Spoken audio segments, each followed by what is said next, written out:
കേരള ഏക കിടപ്പാട സംരക്ഷണത്തിൻ്റെ ബിൽ അത് ഈ നിയമസഭ ചർച്ച ചെയ്തു. ഇപ്പോൾ അത് അംഗീകാരം നൽകിയിരിക്കുന്നു. എന്താണ് യഥാർത്ഥത്തിൽ ഈ ബില്ല് കൊണ്ട്, ഈ നിയമം കൊണ്ട് ഉദ്ദേശിക്കുന്നത്? ഇന്ന് വളരെ പ്രധാനപ്പെട്ട ഒരു മാധ്യമം പറഞ്ഞിരിക്കുന്നത് ഈ സർഫാക്സി ആക്റ്റാണ് കേന്ദ്ര നിയമത്തിൻ്റെ പരിധിയിലുള്ളതാണ്, അതുകൊണ്ട് ഇതിന് അംഗീകാരം കിട്ടാൻ സാധ്യതയില്ല എന്ന്. ബില്ല് ഒരു പക്ഷേ ഒരു പേജ് പോലും വായിച്ചിട്ടുണ്ടാവില്ല, വളരെ ആധികാരികമെന്ന മട്ടിൽ അവതരിപ്പിച്ചിട്ടുണ്ട്. ഇത് സർഫാസി നിയമവുമായി ഒരു ബന്ധമില്ലാത്ത ഒരു നിയമമാണ് കൊണ്ടുവന്നിരിക്കുന്നത്. സർഫാസി നിയമത്തിൻ്റെ ഇരകളെ സംരക്ഷിക്കാനുള്ള സംസ്ഥാനത്തിൻ്റെ അധികാര പരിധിക്കകത്തുള്ള ഒന്നാണ്. യഥാർത്ഥത്തിൽ നമുക്കറിയാം, സർഫാസി നിയമത്തിൻ്റെ ഭാഗമായി 1 ലക്ഷം രൂപ മുതൽ മുകളിലുള്ള എല്ലാവരെയും ഒരേപോലെ തന്നെയാണ് കണക്കാക്കുന്നത്. കോടിക്കണക്കിന് രൂപ എഴുതിത്തള്ളുന്ന ബാങ്കുകൾ സാധാരണക്കാർ ഒരു മരണമോ മാരക രോഗമോ ഒക്കെ വന്ന് അടവ് മുടങ്ങിക്കഴിഞ്ഞാൽ അവരുടെ ഏക വീട്ടിൽ നിന്ന് മറ്റൊന്നുമില്ലാത്തവരെ തെരുവിലേക്ക് വലിച്ചെറിയുന്ന കാഴ്ച നാം കാണുന്നുണ്ട്. അതിനെ പ്രതിരോധിക്കാൻ എല്ലാവരും ശ്രമിക്കുന്നുണ്ടെങ്കിലും നിയമപരമായ പല തടസ്സങ്ങളും വരും. കോടതി ഉത്തരവുകളുണ്ടാകും. മറ്റാർക്കും ഇടപെടാൻ കഴിയാത്ത രൂപത്തിലുള്ള വ്യവസ്ഥകളാണ് സർഫാസി നിയമത്തിനകത്തുള്ളത്. അങ്ങനെയാണ് കഴിഞ്ഞ ഗവൺമെൻറ് സമയത്ത് കേരള നിയമസഭ ഏകകണ്ഠമായൊരു നിലപാട് സ്വീകരിച്ചു. സർഫാസി നിയമത്തിൻ്റെ ഇതിൽ നിന്ന് ഈ ചെറിയ വായ്പ എടുത്തിട്ടുള്ള ആളുകളെ ഒഴിവാക്കണം, 1 ലക്ഷം എന്നുള്ളത് 10 ലക്ഷം രൂപയിലേക്ക് മാറണം, അങ്ങനെയുള്ള മാറ്റങ്ങൾ വരുത്തണം എന്ന് ഏകകണ്ഠമായി ആവശ്യപ്പെട്ടെങ്കിലും അതിന്മേൽ ഒരു തീരുമാനമെടുക്കാൻ കേന്ദ്രം തയ്യാറായില്ല. പിന്നീട് കഴിഞ്ഞ ഗവൺമെൻറ് സമയത്ത് തന്നെ നിയമസഭയുടെ ഒരു അഡ്ഹോക് കമ്മിറ്റി ഈ പ്രശ്നം പരിശോധിക്കുകയുണ്ടായി. അഡ്ഹോക് കമ്മിറ്റിയും കേന്ദ്രത്തോട് ഈ നിയമം ഭേദഗതി ചെയ്യണം എന്ന് അഭ്യർത്ഥിക്കാനും സഹകരണ ബാങ്കുകളെയെങ്കിലും സർഫാസി നിയമത്തിൽ നിന്ന് ഒഴിവാക്കണം എന്നാവശ്യപ്പെടാനുമാണ് തീരുമാനിച്ചത്. അതിനനുസരിച്ച് കേന്ദ്രത്തിനോട് ആവശ്യപ്പെട്ടെങ്കിലും അതിലും അനുകൂലമായ നിലപാടുണ്ടായില്ല. അതിനെ തുടർന്നാണ് ഈ തെരഞ്ഞെടുപ്പ് ഘട്ടത്തിൽ ഇടതുപക്ഷ ജനാധിപത്യ മുന്നണി അവൻ്റെ പ്രകടന പത്രികയിൽ വളരെ കൃത്യമായി പ്രഖ്യാപിച്ചു, ഇങ്ങനെ ബുദ്ധിമുട്ട് അനുഭവിക്കുന്ന ആളുകളെ സംരക്ഷിക്കാൻ ഒരു നിയമം കൊണ്ടുവരുമെന്ന് പറയുകയുണ്ടായി. ഞങ്ങളെല്ലാം മന്ത്രിമാരെ ചുമതലയെടുത്ത് ആദ്യം ചേർന്ന മന്ത്രിസഭ യോഗം എടുത്ത തീരുമാനങ്ങൾ അതിൻ്റെ സാധ്യതയെക്കുറിച്ച് പഠിക്കാൻ ഒരു കമ്മിറ്റിയെ നിയോഗിക്കാനുള്ളതായിരുന്നു. അതിനകത്ത് അഡീഷണൽ ചീഫ് സെക്രട്ടറി ധനകാര്യവും ഉൾപ്പെടെയുള്ള പുറത്തുനിന്ന് സീനിയർ അഭിഭാഷകൻ ഉൾപ്പെടെയുള്ള കമ്മിറ്റിയെ നിയോഗിച്ചിരുന്നു. ആ കമ്മിറ്റിയും സർഫാസി നിയമം യൂണിയൻ ലിസ്റ്റിൽപ്പെട്ട ഒന്നായതുകൊണ്ട് സംസ്ഥാനത്തിൻ്റെ പരിമിതിയാണ് എടുത്തു കാട്ടിയത്. പിന്നെന്ത് ചെയ്യാൻ കഴിയും എന്ന അന്വേഷണം വീണ്ടും ഇത്തരത്തിലുള്ള കുടിയിറക്കലുകൾ വരുന്നു. അപ്പോഴാണ് നിയമസഭയ്ക്കകത്ത് മുഖ്യമന്ത്രി തന്നെ പ്രഖ്യാപിച്ചു, ഇത്തരത്തിലുള്ള കുടിയിറക്കലുകൾ അനുവദിക്കാൻ കഴിയുന്നതല്ല, എല്ലാവർക്കും വീട് നൽകാനാണ് സർക്കാർ ശ്രമിക്കുന്നത്. ലൈഫ് പദ്ധതിയിലൂടെ 6 ലക്ഷത്തോളം വരുന്ന ആളുകളുടെ വീടിനുള്ള തീരുമാനമെടുത്തിരിക്കുന്നു. 4,80,000-ത്തിലധികം വീടുകൾ നിർമ്മിച്ചു കഴിഞ്ഞിരിക്കുന്നു. പുനർഗേഹം പദ്ധതിയിലൂടെ വീട് നൽകുന്നു. അത്തരം ഉത്തരവാദിത്വം ഏറ്റെടുക്കുന്ന സർക്കാർ ഭരണത്തിലുള്ളപ്പോൾ നിലവിലുള്ള ഏക വീട് പോലും നഷ്ടപ്പെടുന്നത് നീതീകരിക്കാൻ കഴിയുന്നതല്ല എന്ന നിലപാടാണ് ഞങ്ങൾ സ്വീകരിച്ചത്. നിയമസഭയിൽ ഗവർണർ തന്നെ സർക്കാരിൻ്റെ നയം പ്രഖ്യാപിക്കുന്ന ഘട്ടത്തിൽ പറഞ്ഞു, ഭവനത്തെക്കുറിച്ചുള്ള അവകാശം ഒരു അടിസ്ഥാന അവകാശമായി, പൗരൻ്റെ അവകാശമായിട്ടാണ് പരിഗണിക്കുന്നതെന്ന് ചൂണ്ടിക്കാണിക്കുകയുണ്ടായി. ഇതിൻ്റെ എല്ലാ അടിസ്ഥാനത്തിലാണ് ഇപ്പോൾ ഗവൺമെൻറ് ഒരു പുതിയ നിയമം കൊണ്ടുവന്നിട്ടുള്ളത്. ഈ നിയമം സർഫാസി നിയമത്തിനുള്ള ഭേദഗതിയല്ല. ചില മാധ്യമങ്ങൾ പ്രചരിപ്പിക്കുന്നത് പോലെ കേന്ദ്രത്തിന് അനുമതി കിട്ടുമോ എന്നൊക്കെ ചോദിക്കുന്ന ആ ചോദ്യം തീർത്തും അപ്രസക്തമാണ്. സർഫാസി നിയമത്തിന് ഭേദഗതി ഉണ്ടാക്കാനായിട്ട് സംസ്ഥാന നിയമസഭയ്ക്ക് അധികാരമില്ല. സർഫാസി നിയമം ബാങ്കിങ്ങുമായി ബന്ധപ്പെട്ടുള്ളതാണ്. Banking union ലിസ്റ്റിൽപ്പെട്ടിട്ടുള്ളതാണ്.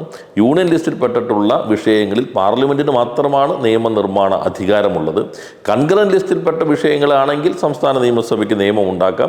പക്ഷേ കേന്ദ്ര നിയമവുമായിട്ട് കോൺട്രഡിക്ഷൻ ഉണ്ടാകാൻ പാടില്ല. അത്തരത്തിൽ എന്തെങ്കിലും പ്രശ്നങ്ങൾ ഉണ്ടെങ്കിൽ അത് പ്രസിഡന്റിൻ്റെ അംഗീകാരം വാങ്ങേണ്ടതുണ്ട്. ഇവിടെ സംസ്ഥാനത്തിൻ്റെ അധികാരത്തിൽ പെട്ടുകൊണ്ടാണ് ക്ഷേമ നിയമനിർമ്മാണം നടത്തിയിട്ടുള്ളത്. ഇത് സർഫാസി നിയമവുമായി ബന്ധപ്പെട്ടൊരു ഭേദഗതിയുമല്ല. തങ്ങളുടേതല്ലാത്ത കാരണം കൊണ്ട് വായ്പയടവ് മുടങ്ങിയ ആളുകൾ ഇപ്പോൾ വായ്പ എടുത്താൽ പെട്ടെന്ന് മരണപ്പെടുന്നു, അല്ലെങ്കിൽ അദ്ദേഹത്തിനോ ആ കുടുംബത്തിനോ മാരകമായ ഏതെങ്കിലും രോഗം വരുന്നു, കൃത്യമായി അടച്ചുകൊണ്ടിരിക്കുന്നവർക്ക് ഈ തങ്ങളുടേതല്ലാത്ത ഒരു കാരണം കൊണ്ട് അടവ് മുടങ്ങുന്നു. അങ്ങനെ മുടങ്ങിയ വിൽഫുൾ ഡിഫോൾട്ടർ അല്ലാതെ ഇത്തരത്തിൽ അടവ് മുടങ്ങി ജപ്തിയിലേക്ക് വരുന്ന ആളുകൾ, അവരെയാണ് ഈ നിയമം പരിഗണിക്കുന്നത്. അതിന് തന്നെ വ്യവസ്ഥയുണ്ട്. മുനിസിപ്പൽ നഗര കേന്ദ്രങ്ങളിലാണെങ്കിൽ 5 സെൻറ്റിൽ കൂടുതൽ സ്ഥലം അവർക്കുണ്ടാകാൻ പാടില്ല. ഗ്രാമങ്ങളിലാണെങ്കിൽ 10 സെൻറ്റിൽ കൂടുതൽ ഉണ്ടാകാൻ പാടില്ല. കുടുംബത്തിൻ്റെ വാർഷിക വരുമാനം 3 ലക്ഷം രൂപയിൽ താഴെയായിരിക്കണം. ഈ വായ്പ ഈട് വച്ചിട്ടുള്ളത് ഒഴികെ മറ്റൊരിടത്തും ഒരു സ്വഭാവത്തിലുള്ള ആസ്തിയോ സ്വത്തോ ഈ കടം വീട്ടുന്നതിന് കഴിയാവുന്ന രൂപത്തിലുണ്ടാകാനേ പാടില്ല. അങ്ങനെയുള്ളവരെയാണ് ഈ നിയമത്തിൻ്റെ പരിഗണനയിലേക്ക് വരുന്നത്. അവർക്ക് വേണ്ടി പ്രത്യേകമായിട്ടൊരു ആശ്വാസത്തിൻ്റെ നിധി ഗവൺമെൻറ് രൂപീകരിക്കുന്നു. കടത്തിൻ്റെ ഈ നിധി വെച്ചുകൊണ്ട് ഗവൺമെൻറ്റിൻ്റെ ഗ്രാൻറ്റുണ്ട്, മുഖ്യമന്ത്രിയുടെ ദുരിതാശ്വാസ നിധിയിലും നിന്നുള്ള സഹായമുണ്ട്, അല്ലാതെയുള്ള CSRകളോ മറ്റ് ഫണ്ടുകളോ അതെല്ലാം തന്നെ ഇതിലേക്ക് വിനിയോഗിക്കാവുന്ന നിധി സർക്കാർ രൂപീകരിക്കുന്നു. ആരെങ്കിലും ജപ്തി നേരിട്ട് കഴിയുന്ന ഒരു ഘട്ടത്തിൽ അവർക്ക് ജില്ലാതല സമിതിയെ സമീപിക്കാം. കളക്ടറും ജില്ലാ ബാങ്ക് അധികൃതരും മറ്റുദ്യോഗസ്ഥരും ഉൾക്കൊള്ളുന്ന ഈ കമ്മിറ്റി ഈ എലിജിബിലിറ്റി പരിശോധിക്കും. അവർ ഈ വായ്പാ പരിധിയിൽ പെടുന്നവരാണോ, അവർ മറ്റു സ്വത്തില്ലാത്തവരാണോ, അവരുടേതല്ലാത്ത കാരണം കൊണ്ടാണോ ഇതിലേക്ക് അവസ്ഥയിലേക്ക് എത്തിയത്, ഇത്തരം കാര്യം പരിശോധിക്കും. അതിനകത്ത് ബാങ്കിൻ്റെ പ്രതിനിധി കൂടി ഉണ്ടാകും. പിന്നീട് ഇതിനകത്ത് ഏതെങ്കിലും തരത്തിലുള്ളൊരു ഒത്തുതീർപ്പ് വഴി പണം കുറയ്ക്കാൻ, ബാധ്യത കുറയ്ക്കാൻ കഴിയുമോ, സെറ്റിൽ ചെയ്യാൻ കഴിയുമോ എന്ന് പരിശോധിക്കും. അങ്ങനെ പരിശോധിക്കുമ്പോൾ പരാജയപ്പെട്ട് കഴിഞ്ഞാൽ പിന്നെ ഭാഗികമായിട്ടോ പൂർണ്ണമായിട്ടോ ഗവൺമെൻറ് ഏറ്റെടുക്കേണ്ടതുണ്ടോ? ഇപ്പോൾ ഒരാൾക്ക് 5 ലക്ഷം രൂപ ഇതിനകത്ത് വായ്പ 5 ലക്ഷം രൂപയിൽ താഴെയായിരിക്കണം. 10 ലക്ഷം രൂപയിൽ കൂടുതൽ മൊത്തം ബാധ്യത, പലിശയും കൂട്ടുപലിശയും പിഴപ്പലിശയും ഒക്കെ കൂടിയാലും 10 ലക്ഷം രൂപയിൽ കൂടുതലാകാൻ പാടില്ല എന്നും വ്യവസ്ഥ ചെയ്യുന്നുണ്ട്. അപ്പോൾ അതിപ്പോൾ ഒരു 8 ലക്ഷം രൂപയാണ് ഈ ബാധ്യതയായി നിൽക്കുന്നതെങ്കിൽ അതിനകത്ത് ചിലപ്പോൾ 6 ലക്ഷത്തിന് ബാങ്ക് തീർക്കാൻ തയ്യാറാണ്, ഇവർക്ക് അതിനുള്ള സാധ്യതയുണ്ടെങ്കിൽ അവിടെ വെച്ച് അത് പരിഹരിക്കാൻ കഴിയും. എന്നാൽ ഈ 8 ലക്ഷം ബാധ്യതയുണ്ട്, അവർക്കൊരു 3 ലക്ഷമാണ് പരമാവധി അവർക്ക് അടയ്ക്കാൻ കഴിയുന്നുള്ളൂ. ജപ്തി ഒഴിവാക്കാൻ വേറെ നിവൃത്തിയില്ല. അപ്പോൾ ബാക്കി 5 ലക്ഷം ഗവൺമെൻറ് ഏറ്റെടുത്തുകൊണ്ട് ആ പ്രശ്നം പരിഹരിക്കും.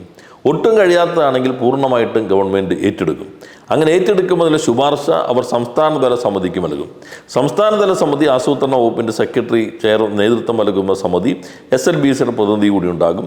അവർ ഇത് പരിശോധിച്ചുകൊണ്ട് അനുകൂലമായ തീരുമാനം എടുക്കുകയാണെങ്കിൽ ഗവൺമെൻറ് ജില്ലാ കളക്ടർ ഈ ബാങ്കിന് നൽകേണ്ട പണം, അത് പൊതുമേഖലാ ബാങ്കാകാം, സഹകരണ ബാങ്കാകാം, അല്ലെങ്കിൽ ഗ്രാമീണ ബാങ്കാകാം, നോട്ടിഫൈ ചെയ്യുന്ന KSFO KFC പോലെ പിന്നീട് സർക്കാർ നോട്ടിഫൈ ചെയ്യുന്ന ബാങ്കുകളാകാം, ആ ബാങ്കുകൾക്ക് ജില്ലാ കളക്ടർ ഈ പണം, തീരുമാനമെടുക്കുന്ന പണം ഗവൺമെൻറ് ഈ നിധിയിൽ നിന്ന് ജില്ലാ കളക്ടർ കൈമാറുകയാണ്. ട്രാൻസ്ഫർ ചെയ്ത് കഴിഞ്ഞാൽ ആ രേഖകൾ ജില്ലാ കളക്ടർക്ക് കൈമാറും.